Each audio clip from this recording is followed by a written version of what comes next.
Good morning po sa inyong lahat mga kamatsas. Maki-update naman tayo dito sa katatapos lang na round number 4 ng ongoing Grand Chess Tour Stinkfield Cup. Ang kaharap ni Wesley kahapon ay si Alireza Firouzja, kaya mabigat din ito. At sa akin pong obserbasyon, isa rin pong tumatalo kay Wesley itong si Firouzja sa madalas sa pagkakataon. Kaya medyo baka malapit na maging MBL din ito At ewan natin, baka mamaya basagin naman ni Wesley, no? At ang susunod natin, matindi pong laban yon. Yun talagang pandiinan talaga ng round na ito. Sige po, simulan na kagad natin. Pero bago yan mga kamatsas, bago ko makalimutan, sagutan muna natin sandali ang puzzle na iniwan natin kahapon, hatid sa atin ng Internet Chess Club. Ito po yon mga kamatsas. Adjust ko lang po. Ito po yun, ano? Congratulations sa mga nakakita ng Queen takes H6, sacrifice, Check. capture, and then capture ang Queen. At dito po lamang na ng quality tapos ang dami pang pawns ng puti. Ayan. Maraming salamat and congrats sa mga nakakita. At ito naman po ang iiwan nating puzzle for today's video. Yung kaninang nakaposisyon na, it's white to play ulit. Ano kaya ang napakagandang gagawin ng puti?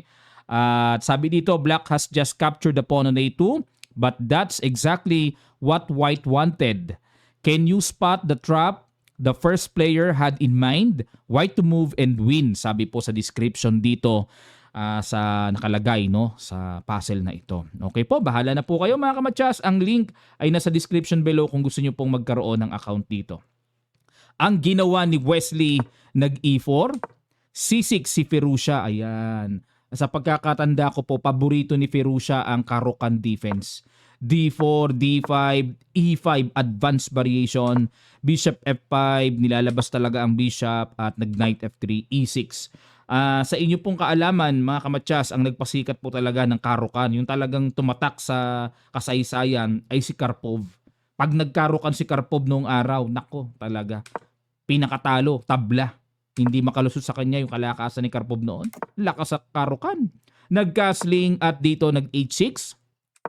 Nag-Knight BD2 at nag-Knight D7, Knight B3. Ayan, okay, control the C5. So dito po, ang idea nito, pinipigilan yung C5 ng black Kasi parang ano siya, no? Parang kinumbine na Caro-Kann at French defense na naka C5 at nag-G5. Ayun, medyo rock and roll din po ang piniling linya dito ni Firouzja. Kasi tingnan nyo, para mag-G5, magkakastling pa kaya sa kingside yan pag gaganyan. Pero gustong umatake kagad ni Firouzja sa kingside Nag-A4, mukhang gaganon, kakain ng space. Bishop G7 at nag-A5, ayan na nga po kumain ng space. At dito nag-Rook C8.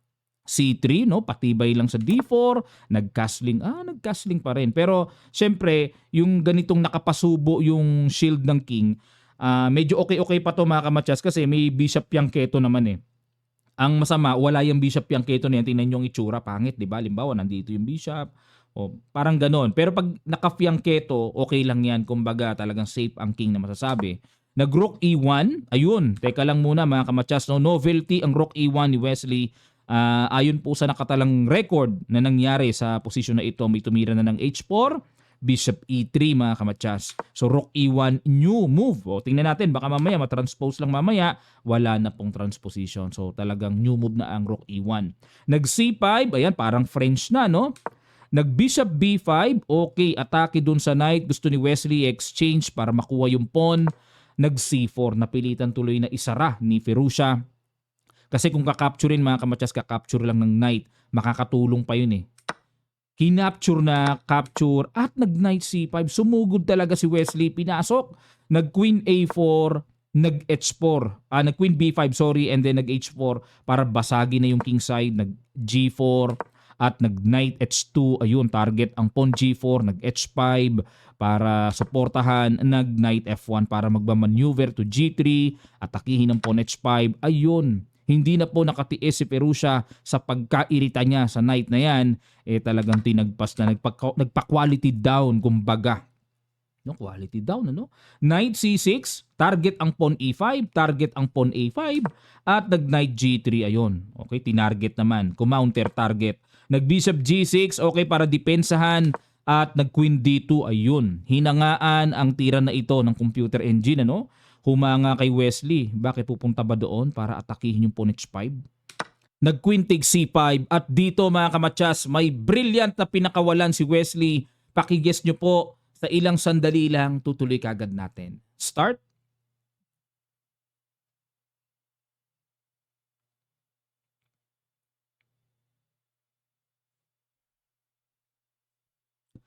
Maraming salamat po. Boom! Knight takes h5. May ganyan na pala. Grabe, ang lakas na pala ng sacrifice na yan. Capture, queen g5, bishop g6. May h5 kasi. May ganun palang tuloy-tuloy yun. At nag-queen e7. Napakaganda rin po ng ginawa ni Firouzja. Accurate defense. Kinapture, capture, capture, capture. Kontiryado pa rin ni Firouzja yung pawn e5. At dito nag-bishop e3 kumounter doon sa e7. Knight takes and then bishop takes a7 para kahit paano makabawas-bawas naman at maiwasan ni Wesley dito yung quality down nga yung si Firouzja pero baka naman sobrang daming lamang na pawns. Delikado rin yon. Knight d3 double at nag-rook b1 depensa, nag-rook c8. Ayan, para ang nakikita ko po dito mag e5, d4, ayan magdire-diretso yung mga pawns. Nag-king f1 so going to king e2 na, activate the king. Nag-king e2, knight f4 check, napabalik ulit para depensahan. Pero dito po, ang gusto ng computer, total nandyan na, king d2 lang daw. Okay, pag nag-knight takes g2, ay magb-b4. Ayun lang. Tapos, end pasan capture and then rook takes b3. Pero dito sa evaluation bar, lamang eh.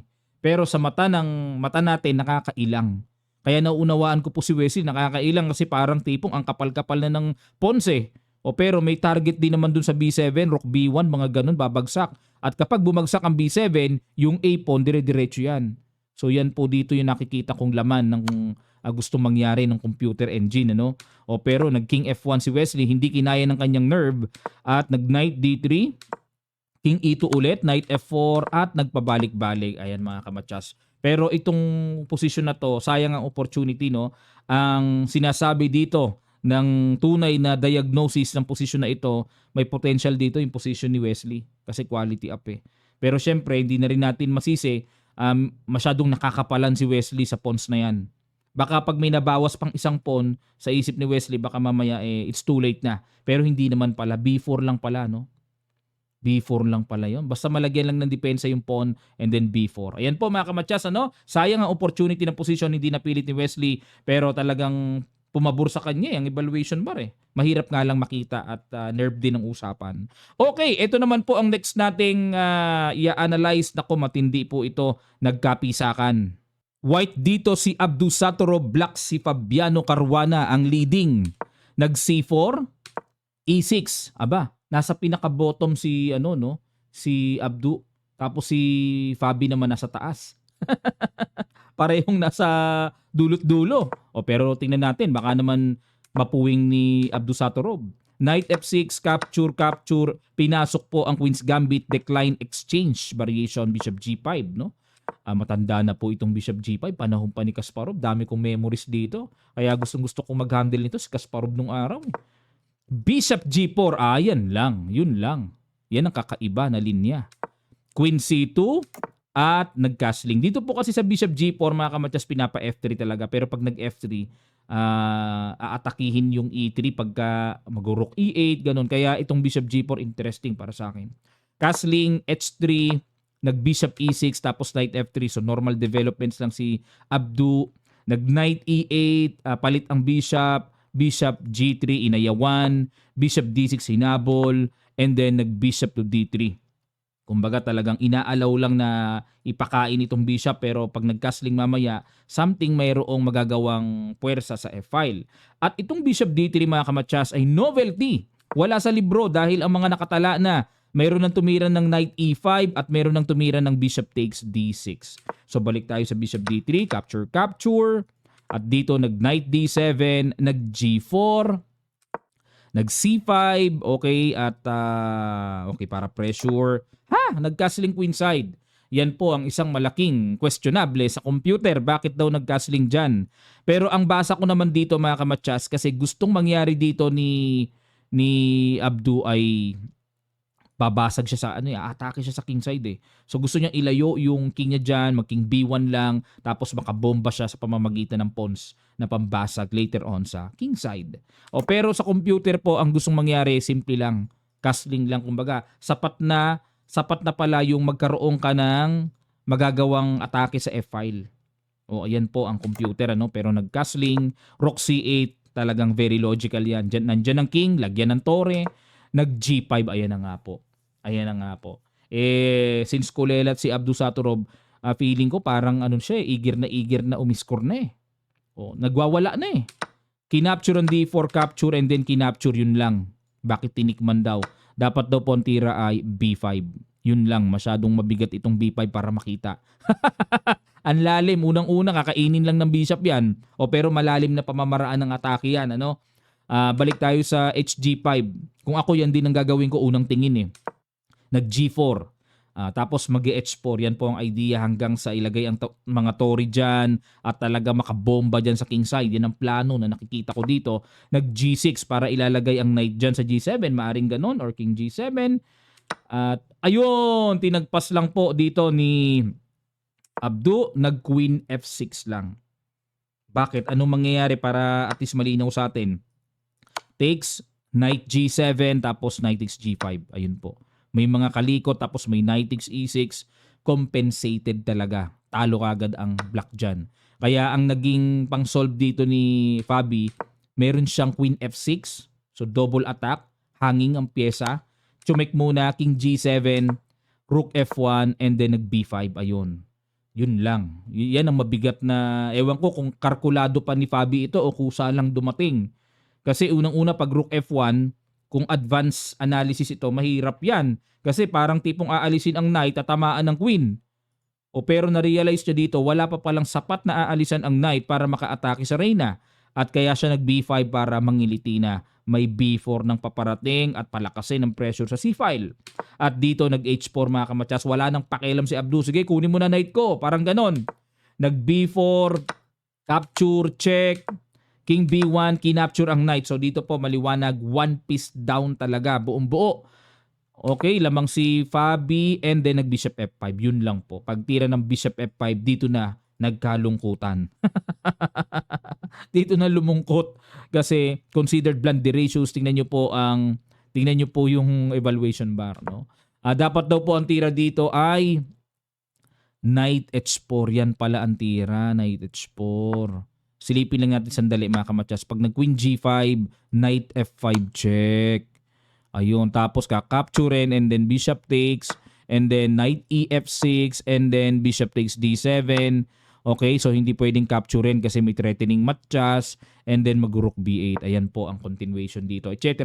mga kamatsas. Pero halos equal lamang. Yun nga lang, yung equal na yan ay pagkahirap-hirap makita talaga. Mahirap makita. So ang ginawa lang dito ni Abdu Saturov, bishop F5. Pero ang basa ko dito, with the idea to play rook H7, check, king G8, tapos papatong ng tore sa H-file at mangraratrat ng atake. Kumbaga parang mating net ang habol dito ni Abdu Saturov. Okay. Yun nga lang mga kamatsas, no? Natumbukan yung right defense, rook H8. Kailangan talagang awatin, bawasan ang tore na yan. Kinapture, capture, kumapture, at kumapture lang. Grabe talaga, oh. Tindi ng queen, tatag, baliwala kay Fabi na nandyan ang tori ni Abdu. Chumek, gumanon, kung check doon, ganun lang, yun lang. Kalkulado mga kamatsas, kalkulado eh. Kung queen ang ipang check, gaganon lang din eh. Kalkulado talaga ni Fabi, ang bagay-bagay, halata naman eh, nag G6 na lang. So idea is to play rook F7. Pero ano po ba ang laman? Halimbawa, tagpasin yung knight. Ano mangyayari? Mayroon po kasing queen takes F3. Lamang pa rin isang pyesa. Kulang ang continuation or follow-up ng puti. Nasa panganib din. Di pwedeng gumalaw to eh. Anytime may check eh. Tapos kagad ng puti pag naka-check. Sabay queen D1 check. Aray ko. Aray ko. Naalala ko na naman yung aray ko. Okay, G6. Pero pag tira ng knight DF6, check man doon, may king G8. Wala na pong kasunod. Sa madaling sabi, bitin ang atake. Tawag ng papa ko dito, banderang kapos mga kamatsas. Wala, banderang kapos ang atake. at nag-resign na po si Abdu Satorov. Grabe ang depensa ni Fabi, no? Parang pinagsamang Bobby Fischer, Karpov, Petrosyan at Capablanca yung depensa niya. Galing. Yung tipong, yung mga player na sinabi ko po kagaya nila Petrosyan, yung tipong nagpapa-atake sa'yo pero kumpleto depensa. Ay grabe. Yan po yung mga magagaling na na defender talaga, no? Galing ni Fabi. Yan ang isa sa qualities niya na tanging si Magnus Carlsen lang ang makakatibag. At ito po ang standing nila for updates ng round number 4 mga kamatsas. Ito po, no, nangunguna pa rin si Fabi with 3 points at Levon Aronian Pragnananda nakabuntot pa rin. So hindi pa rin pwedeng pakumpiyansa si Fabi, 2.5 points. At mula kay Wesley MBL, Sevian, Firuza, Gukes World Champion 2 points and Duda 1.5 at si Abdu Satorov na nanatiling. Ayan, talagang wala sa kondisyon talaga. 3 itlog na. Castling queenside na ang kaniyang score mga kamatsas. Kailangan basag-basagin ng itlog. Maraming salamat po mga kamatsas. At mamaya po i-upload ko yung mga napili nating best games sa Kamatsas 16 edition from round 1 to round number 7. Sa 7 best games na yon, pili pa rin po kayo ng isa. Mga kamatsas, tulungan nyo po ako, tiyagain nyo panoorin. Pili kayo ng isa para maihahatid natin sa Internet Chess Club at magbibigay sila ng $200 na reward, no, sa best of the best games na naganap sa 16th edition ng Kamatsas Federated Rapid Tournament kamakailan lamang. Okay mga kamatsas, maraming salamat po, yan ang ating aabangan na i-upload ko. Maraming salamat at comment down below sa inyo pong mga suggestions at saloobin sa ating mga inanalyze and everything. Welcome po kayo sa comment section below. Kita kits!